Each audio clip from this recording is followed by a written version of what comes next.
The views and opinions expressed on this public access programming do not necessarily represent those of the Hawaii Media family of radio stations. It's time for Sunday morning public access programming on this Hawaii Media radio station. Good Sunday morning to it's Johnny Merrill. It's time for Sunday morning public access programming on our 6 Hawaii Media family of radio stations here on the island of Oahu. 101.1 FM, 97.1 FM, 107.5 FM, 101.5 FM, 103.9 FM, and 96.7 FM. And have a pleasure once again being joined by the President and CEO of Grassroot Institute of Hawaii, Keli'i Akina. And it's a very, very important topic to many, and it's shocking to many. I was quite surprised to find out the results of their recent study. Good morning to you, Keli'i. Good morning to you, Johnny, and to all your listeners. Great to be with you on a Sunday. Yes, you just did a really in-depth study about the outsider theory of Hawaii's housing crisis on top of all your other great studies at Grassroot Institute of Hawaii, which can be found at grassrootinstitute.org, all right? And the results were shocking to many, me included. I was definitely one of those who said the outsiders are influencing things. So you recently did that study on housing. And what was the study about? Well, you know, there are a lot of myths about who is actually buying homes in Hawaii and who's actually causing prices to go through the roof. So we wanted to take a look at actual data, where the buyers come from. We've been hearing a lot that outside buyers, such as from the mainland or foreign countries, are the main reason for Hawaii's high cost of housing. So we decided go to the data. What did you folks find? Are outside buyers the main reason that Hawaii has high housing prices? Well, a lot of people think that, but actually, no. The data shows that outside buyers are not the main reason. It's true that they do affect the price of housing to some extent, but not as much as you'd think. It's also true that local buyers affect the price of housing as well.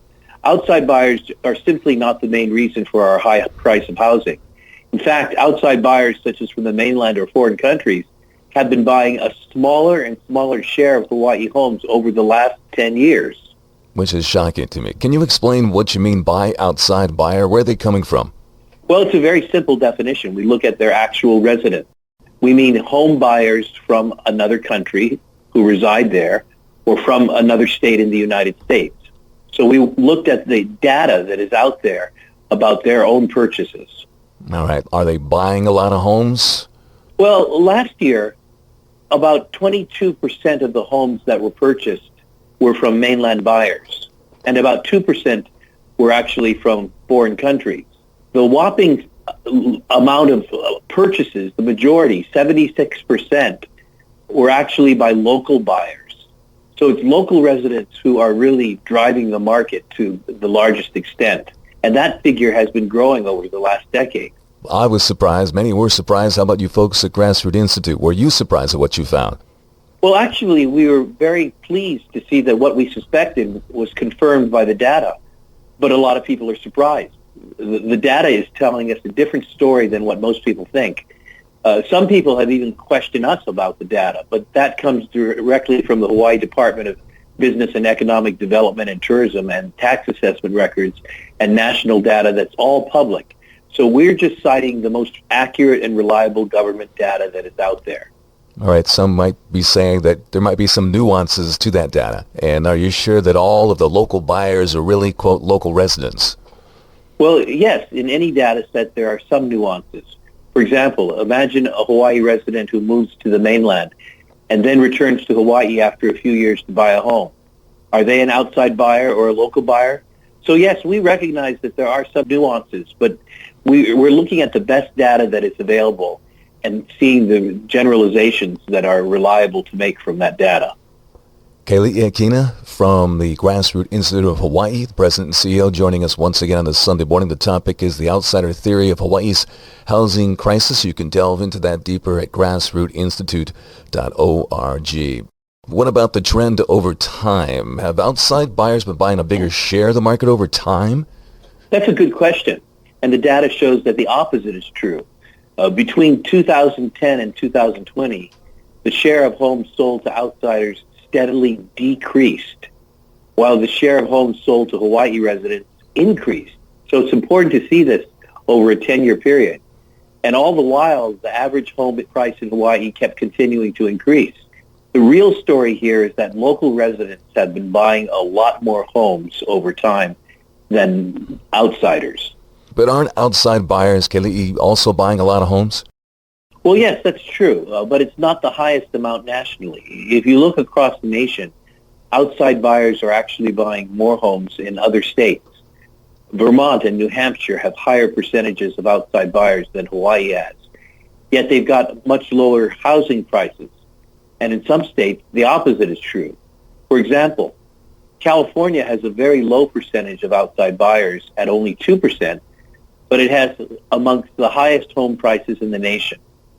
All right, so is there any pattern between the outside buyers and home prices across the nation? Well, I'm glad you asked that question. And now that we look at the data, we see that there is no clear pattern. We looked at all 50 states and over 2,300 counties, and there's no statistical pattern that emerges. And that's important because it means that outside buyers are not necessarily the main cause of the housing shortage in Hawaii. Certainly they have an effect, but they're not the cause. Here in Hawaii, if an outside buyer purchases a home, doesn't that take it off the market for a local buyer? Well, not necessarily. It depends on which homes you're talking about. Local residents and outside buyers buy different types of houses. Local buyers are looking for less expensive homes, while mainland and foreign buyers are interested more in the high-end real estate properties, homes around luxury resorts and golf courses, along the beaches, or in luxury high-rise buildings. Let me give you some statistics from the report. Between 2008 and 2021, we found, first, that local residents paid $549,972 on average for a home. Mainlanders, however, paid $753,740 because they're buying higher-end homes. And foreigners paid $974,975. So local residents and outsiders aren't bidding on houses in the same market necessarily. All right, so these outside buyers aren't the main cause of Hawaii's high home prices, and the question is, what is? Well, I'm so glad you're asking because that was the purpose of our study. Yeah. It wasn't so much to defend outside buyers. The purpose of our study was to actually find what causes our prices to be so high and our homes to be so scarce in Hawaii. And if you look away from the mythical reasons, such as the buyer theory, the main cause of Hawaii's home prices is our high regulatory barriers from the government that limit the building of new homes, and that they cause the housing shortage. In our report, we surveyed home sales across the entire country, and we did find one clear pattern. Higher land use restrictions are positively correlated with higher housing prices. In other words, in states where you have more land use restrictions, you end up having higher prices for houses. So states like Hawaii and California that have high housing regulations also have high housing prices.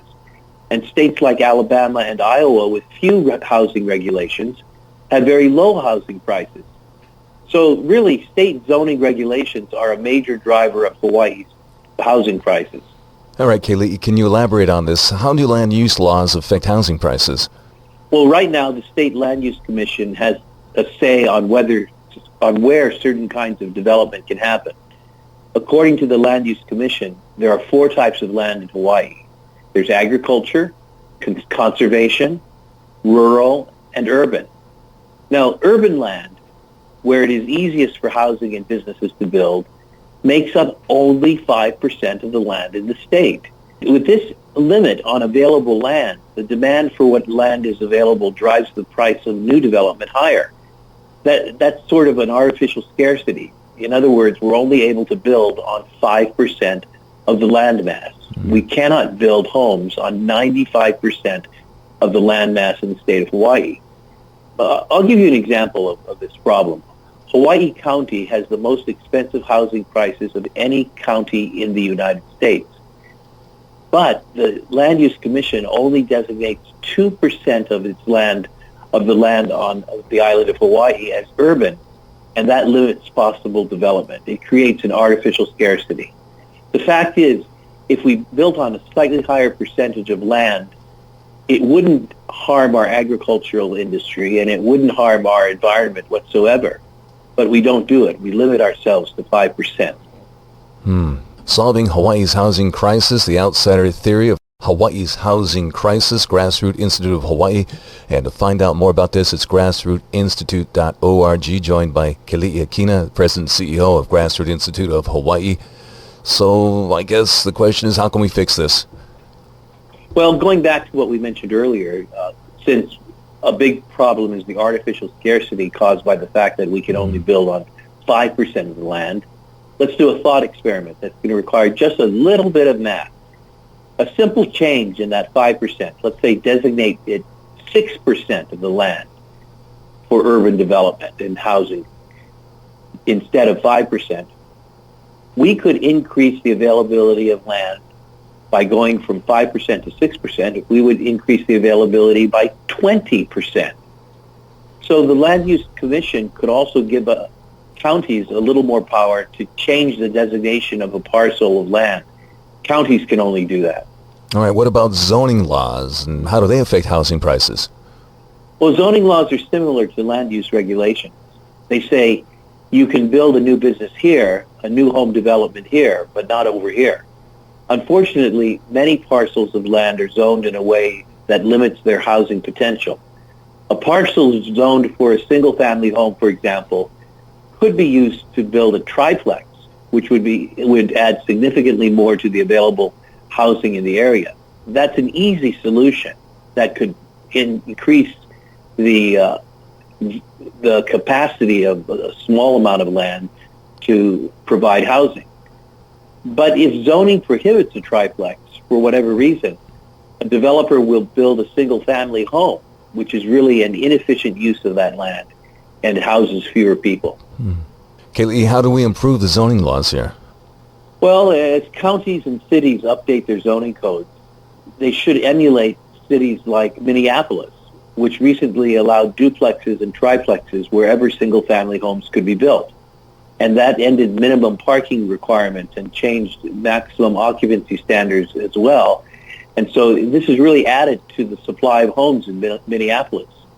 Now, all of these reforms were designed to expand available housing.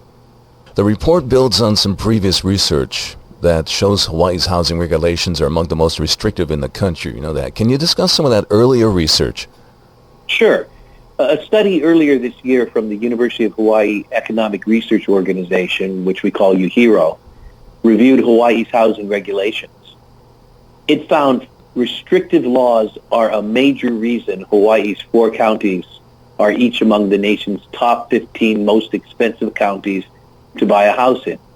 These restrictive laws can include land use, permitting delays, and zoning restrictions, just as I mentioned earlier. All right, so then other than land use and zoning, what are some of the other obstacles that new housing projects are facing? Well, new home projects often face opposition from what we call Not in My Backyard, or NIMBY organizations and groups. They're usually residents who do not want to see additional housing in their neighborhood. When county and city officials hear from the public on proposed housing projects, they often hear from NIMBYs. But they do not hear from residents who are working 2 jobs, struggling to make ends meet, who do not have the time to show up at a council meeting. These are people who are most in need of lower cost housing, but they often don't have input to the process.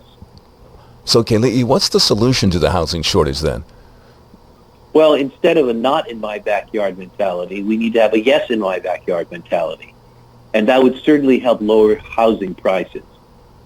One way to do this would be to use what we call by right development. By right development is when building regulators lay out some basic requirements any home project must meet. It's a checklist. If a proposed project meets these requirements, it has the green light.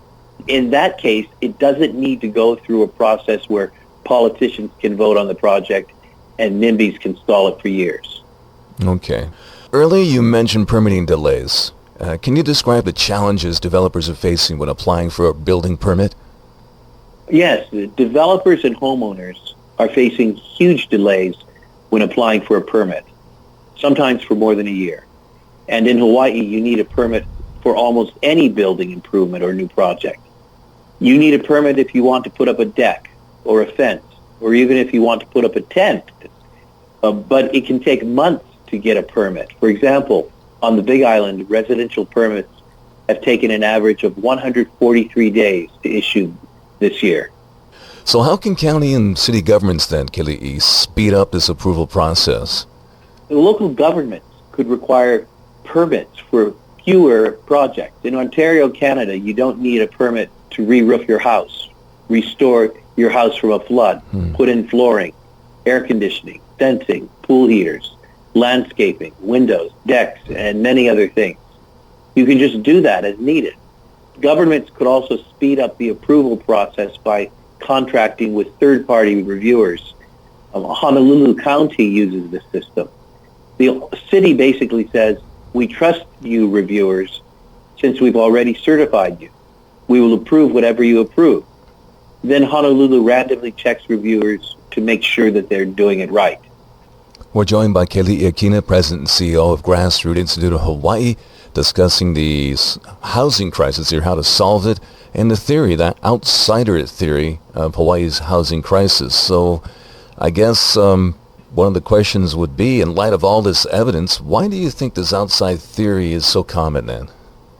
Well, I think it boils down to people looking for an easy solution or an easy scapegoat to blame. It's very convenient, let's say, or easy to accuse mainlanders of buying all our houses and then moving for solutions such as taxing them and regulating them. Now, I do understand the frustration of not being able to afford homes. So I understand the motivation. We all want to find ways to cut housing prices. But we're not going to solve this problem if we go after the wrong causes or things that are actually not causing the problem. We have to look at the data. While it might be tempting to blame outsiders for our housing crisis, that's just not accurate. That's not what the data shows. And that's the reason we published this report. Hawaii needs to look at our own restrictive laws that our own government puts up as the primary reason that we have skyrocketing costs of housing and scarcity. Now that this report has been out, I think, for a few weeks now, how have politicians, the media, and policymakers reacted to this report? Well, Johnny, we've been very encouraged to see the report making waves in the media and among state leaders. It's sparking discussion on the best solutions to our housing crisis. Of course, some people still believe that outside buyers are the main cause of Hawaii's housing prices because they're not looking at the data. But this is the first time that an independent study has actually looked at the data and answered the question. So it may take some time before attitudes ultimately change, but they are moving in the right direction based upon the conversations that we're hearing. Mm-hmm. Why are so many people still believing the outside buyers are the main issue? Well, as I mentioned before, it's easy to have a convenient scapegoat. Lawmakers and politicians love to target outside buyers because it means they then don't have to focus on the difficult reforms that are needed to really solve the problem. They dream up laws to try to limit certain types of people from buying homes, but that will never solve the problem. That's why we wrote the report, to try to guide the conversation back to policy reforms that can actually make a difference. And hopefully that indeed is the case. All right, Keli'i, any last words for our listeners on this topic? Well, I'd like to give kudos to our lead researcher on the project, Jensen Ahakovi. He did a great job and has done wonderful work. And if you'd like to read the report yourself, anyone can go to our website and find it right there, grassrootinstitute.org. That's grassrootinstitute.org. Keli'i Akina, President and CEO of Grassroots Institute of Hawaii, once again, thanks so much for dropping by and discussing a very important topic, one of the most important topics, matter of fact, here, that I guess people think about on a daily basis, and a shocking report for many who believe that the outside influence was the major driver of the prices here locally. Thanks for stopping on by. We hope to be speaking to you very soon on another important topic that the Grassroots Institute of Hawaii will be covering. Have yourself a fantastic Sunday. Johnny, much aloha to you and your listeners.